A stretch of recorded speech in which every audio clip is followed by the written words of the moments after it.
here at Metal to the Max 2024, #1, and we're here with Phil from Hidden Intent and McThrashy from Hidden Intent. And this is definitely not the second take. This rad motherfucker. How you going, man? We are nailing it straight off the bat. Yeah, it all worked in the first go. Yeah, guys. Of course it did.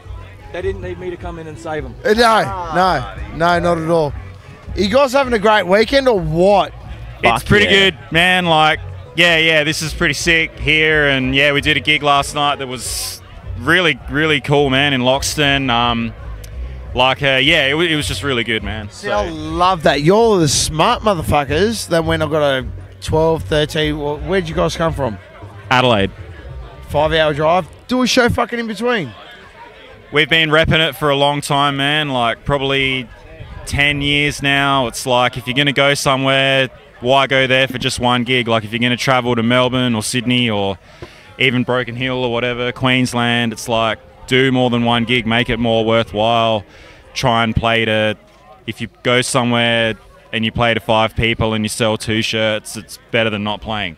You know, like, that is the most coherent fucking thing I've ever heard in my life. It's like, you're going to go all that way, just do one in between. Yeah, and that's the best way to do it. And that's how, like, for us, like, we're flat out busy back home with multiple businesses and all that. And for us to do a rehearsal these days is really hard for us, you know? So see, proper grown-ups. Yeah, you're proper grown-ups to a degree. And then, like, the gig on the way down is a really good rehearsal for us, you know? Just a little club show. I didn't expect the turnout we got last night, though. Like, that many people buying, you know, drop bear shirts before we even played.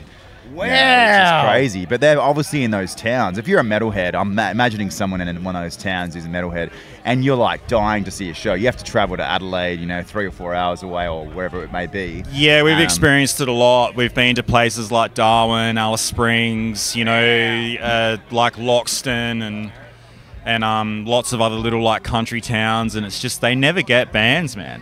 And they're keen for it. They're fucking keen, man. Well, this is one thing we, like me and Raph, say to everyone that comes through this: don't worry about conquering the city, conquer the rural stuff. Yeah. Because as soon as everyone catches on to the city, people want to claim it. Yes. It's like, we found it first. That's very true, man. It fucking 100% is true. Yeah.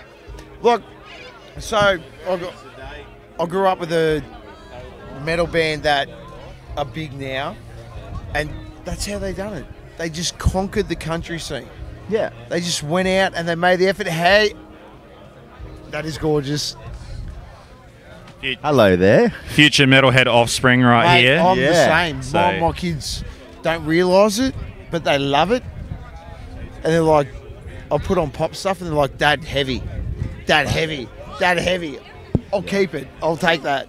Yeah, like there was last night at the gig there was some kids, and we've done a few shows where there's been kids, and it's just like, with everything that's going on at the moment in the world with music and the music industry and like Instagram and TikTok and all that kind of crap, and you see it all the time, and you kind of think like, oh, you know, you kind of lose hope, you know, and then you see kids at shows, all ages shows that are under 18, 17, they're in bands, like Broken Loose is a really good example of this. But even younger, like 10 years old, 5 years old, and they're listening to Kill 'Em All, and they're listening to Sabbath, and they're listening to Priest, and it's like they're growing up on the same shit we grew up on, and it's just like, that's yes. The greatest thing about metal becoming a generational thing. Pass the torch on. It's standing the test of time. Everyone pisses and moans about, is the music scene going to be in good hands? I can attest, and I will fucking die on that hill, that yes, the music scene is in very good fucking hands. They get it. The only difference is that they got everything right in front of them right there, where, I don't know about you, I'm nearly 40, so I was like, all my guitar stuff was, do you remember guitar books? Dude, tab books. Tab books. And you're fucking old. And going on the internet and downloading tabs that were usually that were fucking wrong. And yeah, this is exactly right. Like, the kids have got it easy today, man. And you know, we had to listen to Cowboys from Hell and Master of Puppets and try and work the solo out by ear. And now you can just go on YouTube and there's like 5,000 accurate tutorial lessons. Yeah. And you get a metronome, Step by and you step. get a metronome along with it, so you can And you can keep slow it down, slow Yeah. it down, speed it up. But It's that's a great insane. thing. Like, I guess it's we crawled so the rest could walk. Do you know what I mean? Like, Yeah, okay. I think That's a good way of looking at it. the best way to like. So I optimistic. love this proverb is that our generation will plant trees that the next generation will get to sit under, even though we may not get to sit under the tree. That's You know very what I true, mean? man. It's like Good way of looking at it. everything we do, and we know it sucks. No one comes to our fucking shows. When they do, it's, can you get me in for fucking free or Yeah, some there's always shit that. like that. And it's a game. Like, I get it, it's a game, but now it's, the opportunity's there. The internet, everything that goes along with it, just go. Just, it doesn't need to be like that anymore. And people should respect the art that you guys are doing and the time it takes to practice, the time it takes to do everything. Yeah, I always question, I don't know about you guys, I question free entry. Because I go, is it going to be shit? Like if it's Question free. free entry if they're not going to give you 10% of the bar cut. Like, no, as in you go to a gig and it's free, you might automatically think in your head, oh, it must be pretty shit if it's free. I sometimes looking at it like that. It's like a classic. If it's paid, it's like it's a gonna be classic marketing gig. It's like people will go out and buy something, and then because they're paying, they've automatically created an assumption in their head that it's going to be good because it's costing me money. Whereas they're not going to take something for free. But this is something we talked a lot about back in the day when we first started about like door entry prices, because it's like, what do you want to do? Do you want to cover costs? Do you want to make money? And then it's like, well, do you want to cover costs and play to 20 people? Or do you want to halve the door entry costs and cover costs but play to 40 people? See, I don't So know. do you want to play in front of more people, or do you want to try and charge more at the door and like, See, in inverted commas, make more money? So we discussed this a lot, and I remember Chris. Do you ever remember back in the day? I don't know if you guys remember this, but there was a time in the world where a band could play at a venue, and it would be like a common thing where it'd be like, we'll play there for free. You give us 10% of the bar revenue. Oh, yes. So Used you to be a remember thing. that shit? Now you can't do it anymore. You can't do that now. No, you can't, obviously, Yeah, because laws the have RSA changed. shit fucking Yeah. laws like that. But that's the way the game used to work. It used to be, you used to be able to play somewhere for free Yeah. and then go, don't charge entry, we'll take 10% of what you got out of the bar. And that's the best way to do it. Nobody wants, and it annoys me because I like seeing new bands, Yeah. but not everyone likes that shit. If you want to get someone into a venue and just go, you get in for free, buy drinks. That is the best way to fucking do it. It's the greatest way to get people to find new music, rather than look. We're Australian bands, man. We're not the biggest fucking things in the world. Yeah. $20. Yeah. Look, I get it. I get why everyone's hard up. But if you got rid of that $20 and then took 10% off the bar, you're going to get double the amount of people in there. Yeah, that's right. Because Yeah, people yeah. are going to be like, I can just go and see it. I'll go have one or two beers and go home if I don't like it. Yeah. You've made your money. Yeah. I find it interesting, man, like, even with us, like, I remember when we used to play at Frankie's, right? Frankie's was Pizza. sick, right? Fuck, that was such an awesome Such a good venue. time. That place is Pros and cons, right? Because it's free entry, it's packed out, but people aren't really there to see the band. The bands are secondary, and they don't buy any merch because of that. That's what I found when we played there. It was great, and I loved playing there, and it was awesome. But I found when people actually pay entry to see the gig, they're there for the music, and now they're going to go buy some merch. That's what I found It's with free a double entry. sell. And that's- This is a double-edged sword, though, because in situations like that, and I've experienced this with heaps of people coming up to me after the gig, and it's like, I wasn't going to watch you guys, but you sound checked with, like, someone came up to me a gig and they're like, I wasn't going to watch you guys, but you sound checked with Turbo Lover.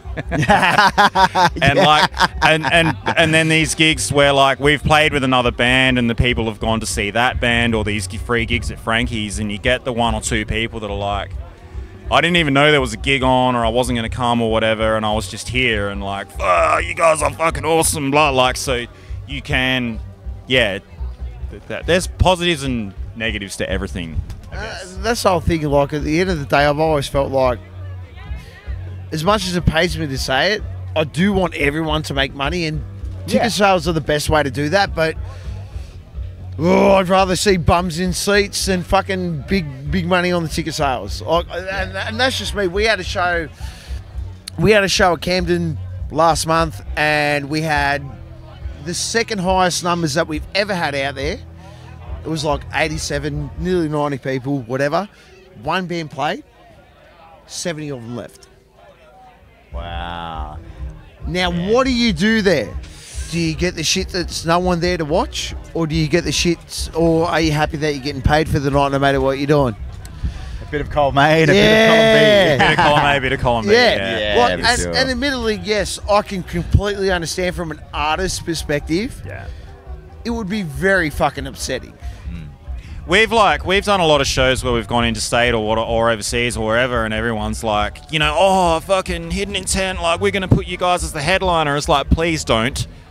Because the local act will play before you or in the middle of the night, and then those 70 people will fucking leave. Boom. And it's See you like later. And it's like, you have to put them on after, because people will hang around for their friends, man. Yeah. Kiss And Metallica. How do you reckon they got so big? Kiss used to go out to shows and find the biggest band that used to play in that local town, put them on the headliner, play before them, and then go and hand out tickets. it's Metallica, Ozzy Osbourne. That was the two that broke them. And this is like the classic sort of marketing thing that as long as we've been doing it, we've just learnt all these little things along the way that have helped us just sort of make our shows better and better, and also better for the fan base, like the people coming. You want to give them a better experience, whether it's free or $5 or $20 at the door, however much it is. You want them to have the best experience. So we've just tweaked and tweaked and tweaked, and we've toured with bands, and we've learnt stuff from them, and The weirdest thing is that first and foremost is that at the end of the day, you're entertainers. Yeah. You want to do the stuff that you like, and you have to appease the crowd in some sense. But as long as you're having fun, who fucking gives a shit? Yeah, man. We've played shows sometime. It's really strange. Like when we played the US for the first time, like you talking about this reminds me of our first US tour. Really hard market, Rush even said, like, if you can break the US market, you've made it. You know what I mean? Because the US market's so hard. And we went over there and played, and we learnt a lot from those guys, Lich King, because they taught us that what you were saying before, Phil, like, play to like 10 people, but play as hard as you can to those 10 people. Yeah. Win them over and make sure all of them buy something, and don't treat every show like you're playing Wembley. And that's kind of what we do. There's plenty of videos of like Eddie and Alex Van Halen saying that, and like Dimebag and Vinny saying that, and it's like, if there's 10 people there, forget it. Like, kick their ass anyway. Yeah, well, that's the whole thing. At the end of the day, people pay to come and see, regardless of whatever. They come to see a show. Yeah, they've still paid. They're still there. Like, you are entertainers. And it pains me to say, it's like, you guys are there to entertain before you guys are there to make music.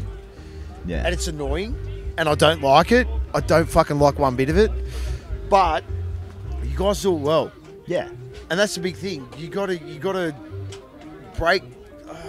It's. Yeah, 100%, man. It's like anyone, and I'll say this to anyone that's in a band, you can't just have the cream off the top all the time. You can't be like, we're gonna do this, and we're gonna have sick merch, and we're gonna record a sick quality EP or album or whatever, and we're gonna get 10k or 20k Instagram followers or whatever, and we're only going to play shows that are huge. It's like, you have to go out and play to 5 people and play to 10 people and have tech problems and use other people's gear and learn how to different amps every night, and trying to sing when you party too hard the night before. You have to go out and do that stuff, or you've got fucking nothing, man. Yeah. And if you're not prepared to drag the shit through the ground, you're not gonna make it, man. No, and that's it. You got to. It's one of those things where, especially over here in Australia, you got to be built different, because you're playing to no one half the time. Yeah. and you're doing it because there's one reason. You fucking love this shit. Yeah, 100%. And that is, mate, don't get me wrong. I wish I could be fucking David Guetta and plug a fucking USB into the fucking thing and just sit there and go. Yeah. Our friend, our mate Riley from Desecrator, when we're on tour with them, we learnt a lot from that tour as well. And one thing they taught me, two things they said was, the first thing was, no one cares about your band as much as you do. And that really sunk into me as a manager doing the management stuff.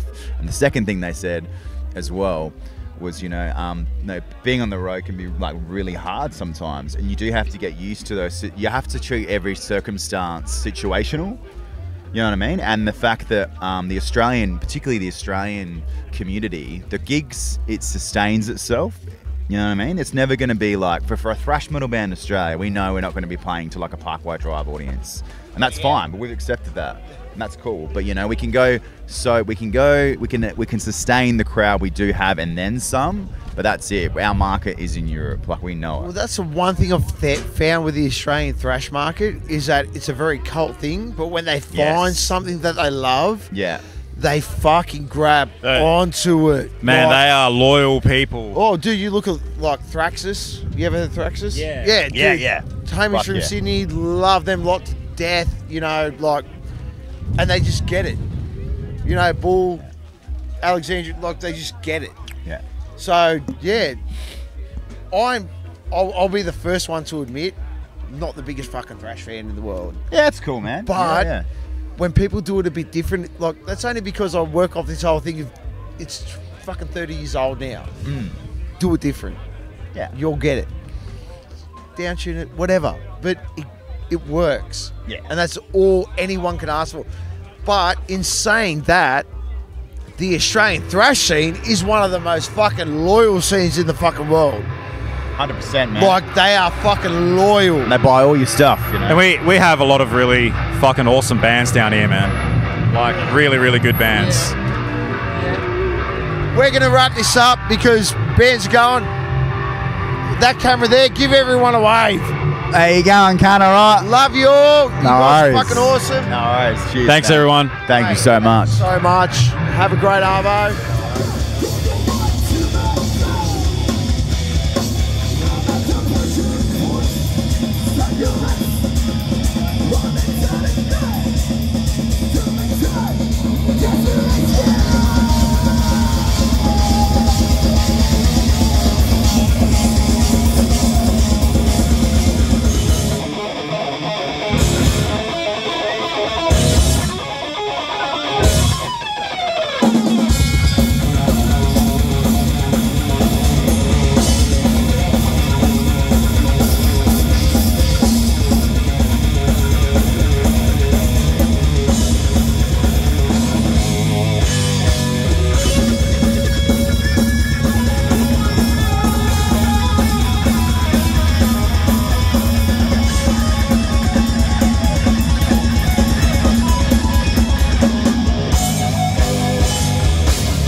Song we wrote about the horrible bushfires that happened.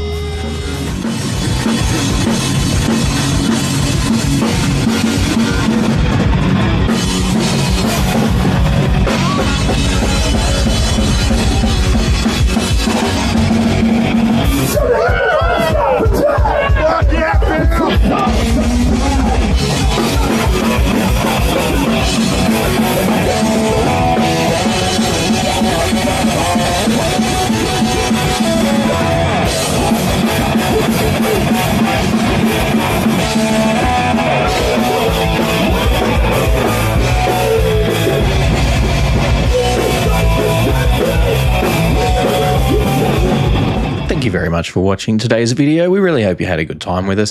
If you did, consider hitting the like and subscribe buttons down there and ring that bell so you get notified of all the videos we've got coming out. And we do also have a Patreon. If you're interested, you can head on over there. You can get all the videos early and ad-free. So, a little bit of a benefit. It's only a couple of bucks a month. But if not, thank you very much for watching anyway, and we'll catch you guys next time.